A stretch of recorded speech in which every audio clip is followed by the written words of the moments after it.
नाज़रीन आवाज़ न्यूज़ में भलीकार आऊं आहियां बिशारत संझा सैयद अल्लाह से हेडलाइन करो।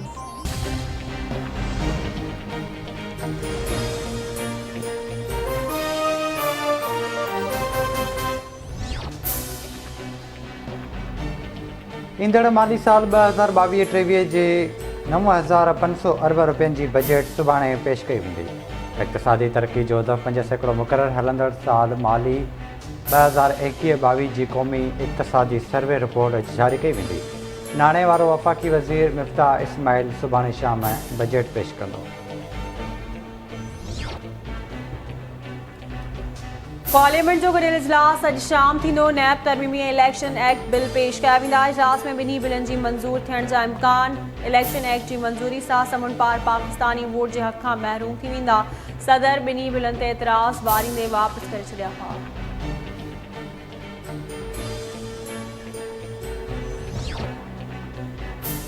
पाक फ़ौज नाणे वारे अॻूणे वफ़ाक़ी वज़ीर शौकत तरीन जे हवाले सां सोशल मीडिया ते हलंदड़ इल्ज़ामनि खे बेबुनियाद करार ॾेई रद्द करे छॾियो। ISPR जो चवणु आहे त सोशल मीडिया ते इल्ज़ाम बेबुनियाद आहिनि, जंहिंजी शौकत तरीन पाण बि तरदीद करे चुको आहे। इदारो अहिड़ी हरकत में मुलविस माण्हुनि ख़िलाफ़ क़ानूनी कार्रवाई जो हक़ रखे थो। शौकत तरीन बि ट्विटर ते बयान में चयो आहे त एस्टेब्लिशमेंट मां कंहिं बि इमरान ख़ान खे छॾे शहबाज़ हुकूमत में वञण जो नाहे चयो। इन हवाले सां सोशल मीडिया ते हलंदड़ ॻाल्हियुनि जी तरदीद कयां थो।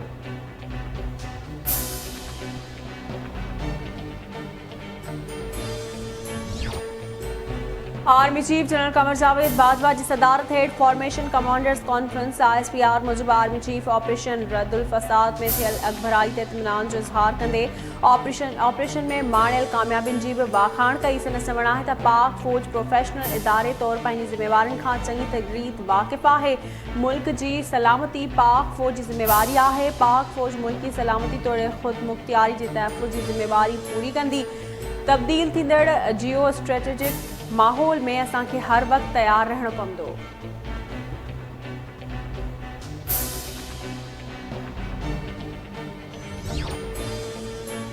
मुस्लिम लीग कॉफ जी क़यादत में ॾार पइजी विया।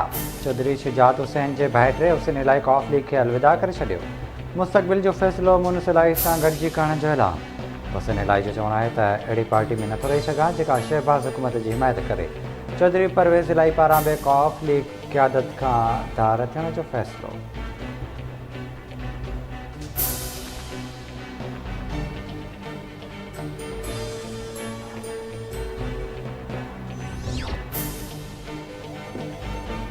तवानाई जी बचत लाइ बाज़ारूं राति जो 8:30 वॻे बंदि करण ते इतफ़ाक़। सिंध ऐं बलूचिस्तान जे वॾनि वज़ीरनि वापारियुनि सां मुशावरत लाइ 2 ॾींहंनि जी मोहलत घुरी वरिती। वज़ीर आज़म शहबाज शरीफ़ जी सदारत हेठि क़ौमी इक़्तिसादी काउंसिल जो इजलास।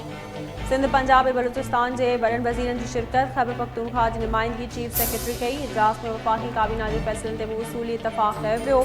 सिंध जे वॾे वज़ीर सैयद मुराद अली शाह ऐं बलूचिस्तान जे अब्दुल क़ुद्दूस बुज़ुर्ग चयो आहे त बाज़ारूं राति जो 8:30 वॻे बंदि करण लाइ वापारियुनि सां मुशावरत कंदासीं। हुन करे 2 ॾींहं जी मोहलत ॾिनी वञे। स्टेब्लिशमेंट डिवीज़न छंछर जी मोकल ख़त्म करण जो नोटिफिकेशन जारी करे छॾियो।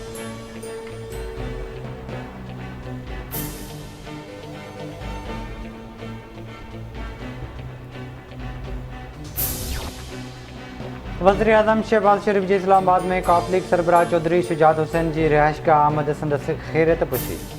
चौधरी शुजात हुसैन वज़ीर आज़म खे समुंड पार पाकिस्तानियुनि ऐं बजट बाबति तजवीज़ूं ॾिनियूं। वज़ीर आज़म जो चवणु आहे त चौधरी साहब जूं तजवीज़ूं अवामी आहिनि। बजट जो हिसो बढ़ाईंदासीं। कॉफ लीग सरबराह जो चवणु हो त असां सभिनी खे गॾिजी मुल्क खे मुआशी बहरान मां कढणो पवंदो।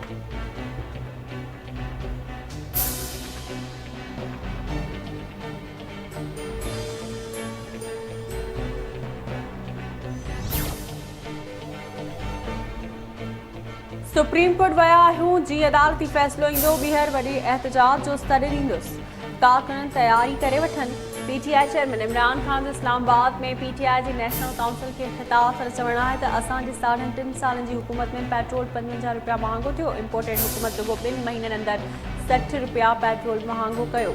हिननि खे महांगाई जो फ़िक्र हुजे हा त फौरी तौर ते रूस मां तेल घुराइनि हा।